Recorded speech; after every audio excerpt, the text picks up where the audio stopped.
Bismillahirrahmanirrahim. Assalamualaikum warahmatullahi wabarakatuh. Nama Larasati Prasiwi, Prodi Manajemen. Kita membahas sikap Muslim terhadap orang murtad. Ilham Ibrahim, dalam Islam soal murtad itu bukan perkara sederhana. Ayat yang membicarakan soal murtad terdapat dalam Al-Baqarah ayat 217 menurut bin Jarir Al-Tabari. Ayat ini hendak menegaskan bahwa seseorang yang murtad lalu meninggal dunia tanpa sempat bertobat, maka seluruh amal ibadah yang pernah dilakukannya tidak akan diterima Allah Subhanahu wa Ta'ala. Karenanya akibat yang diterima dari orang yang murtad di akhirat kelak akan kekal di dalam neraka. Selain itu, ayat lain yang membicarakan soal murtad adalah Muhammad ayat 25 menurut Al-Tabari. Orang yang murtad tidak hanya diperuntukkan bagi orang yang memproklamirkan diri telah keluar dari Islam, tetapi juga para ahli kitab yang mengingkari kerisalan Nabi Muhammad SAW.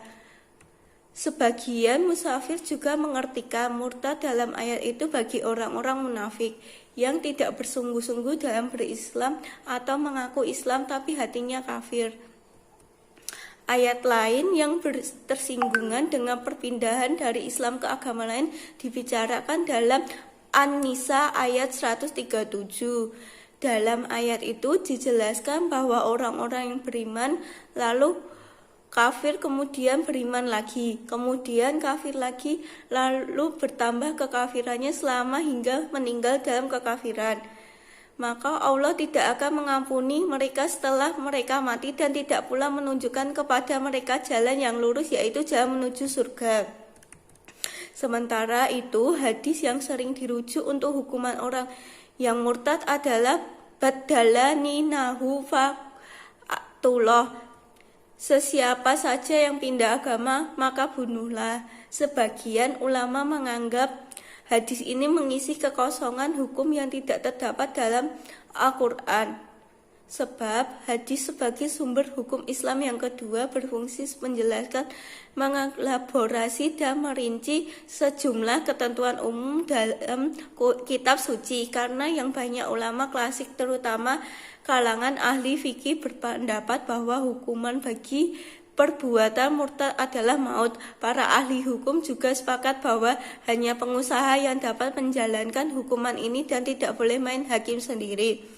Sebagian ulama terutama sedikawan kontemporer menilai bahwa hadis Nabi SAW dan pandangan para ulama klasik tentang sanksi bagi orang yang murtad itu harus dipandang secara kontekstual sehingga tidak bisa menjadi patokan umum yang berlaku untuk semua dimensi ruang dan waktu. Karenanya menarik sekali untuk mengamati apa makna murtad dalam sejarah Islam sehingga terkesan sebagian tindakan kriminal yang sampai harus berujung maut bagi pelakunya. Memahami makna murtad. Anggota Majelis Tahrir dan Tajdid Muhammadiyah Sopa dalam pengajian tahrir pada Rabu menjelaskan tentang arti kata murtad dari sisi bahasa. Kata murtad berasal dari kata roda yang memiliki arti mengembalikan, memalingkan, menutup, menolak, bantahan, mencegah. Kata ini juga berasal dari kata irtad yang berarti kembali, mundur, membalik. Istilah murtad berasal dari gabungan kata irtada an-dini ya berarti menolak atau mengembalikan dari agamanya. Menurut Jonathan Brown, pada masa Nabi Muhammad dan komunitas muslim awal, kata ridho beserta turunannya dipahami bukan sebagai pilihan pribadi untuk berpindah agama, tetapi sebagai tindakan publik pemisahan politik dari komunitas muslim. Dengan kata lain, hukuman mati bagi orang yang murtad terjadi karena mereka melakukan pengkhianatan terhadap komunitas muslim seperti bergabung dengan barisan musuh-musuh Islam. Sebab hadis sesiapa saja yang pindah agama maka bunuhlah, kata Jonathan Brown sambil mengutip kitab Musnad Ahmad Atbal diungkapkan dalam konteks kelompok muslim yang telah menolak Islam, kemudian mulai berorasi dan bahkan menuliskan ide-ide sesat. Orang-orang yang lain pada masa itu, mereka ini adalah orang-orang yang mengaku Nabi, melakukan pemberontakan dan membangkang dari kewajiban zakat. Abu Bakar menerangi mereka lantaran kemurtadan hanya dihukum jika dianggap sebagai ancaman bagi ketertiban umum. Dengan kata lain, kemurtaan itu memahami sebagai ancaman terhadap tantangan politik yang menyeluruh dan bukan sebagai kejahatan dalam dirinya sendiri. Hal ini jelas bagaimana para ahli fikih klasik menggambarkan pilihan para ahli tentang di mana menempatkan topik kemurtadan dan buku-buku kemurtadan bagi mereka melihatnya mempengaruhi tatanan politik. Terus sikap muslim terhadap orang murtad. Dalam kata hukum Indonesia, persoalan pindah agama tidak dipandang sebagai perbuatan kriminal yang harus diperkarakan di meja pengadilan. Sepanjang yang saya tahu juga Muhammadiyah sebagai organisasi kemasyarakatan Islam terbesar di Indonesia tidak pernah merekomendasikan untuk menerapkan hukuman mati bagi orang yang murtad sebagaimana penjelasan sopan dalam pengajian tarjib.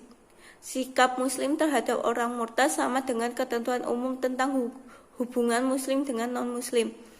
Dalam fakta tarji, bergaulah atau hubungan baik dengan non-muslim dalam ruang lingkup kemasyarakatan boleh dilakukan, termasuk menyantap makanan sungguhan ketika bertamu di rumah non-muslim, sepanjang bukan termasuk makanan yang diharamkan atau mengandung sesuatu yang haram. Karenanya fakta tarjih menegaskan bahwa menerima tamu atau ke rumah tamu non-muslim kita harus bersikap baik dan dengan penuh penghormatan. Fatwa tarjih juga membatasi pergaulan dengan non-muslim. Boleh menerima sesuatu dari non-muslim jika diberikan secara murni dan tidak mengikat, serta barang yang diberikan adalah barang yang halal.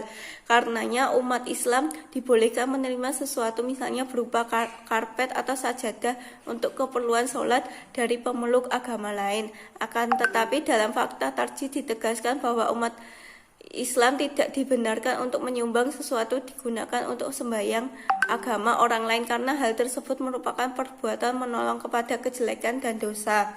Selain itu, fatwa tarjih dengan tegas menyatakan bahwa mengikuti prosesi ibadah non-muslim hukumnya haram, termasuk tidak dianjurkan mengucapkan selamat untuk hari-hari terbesar keperibadatan non-muslim seperti Natal, sebab kerukunan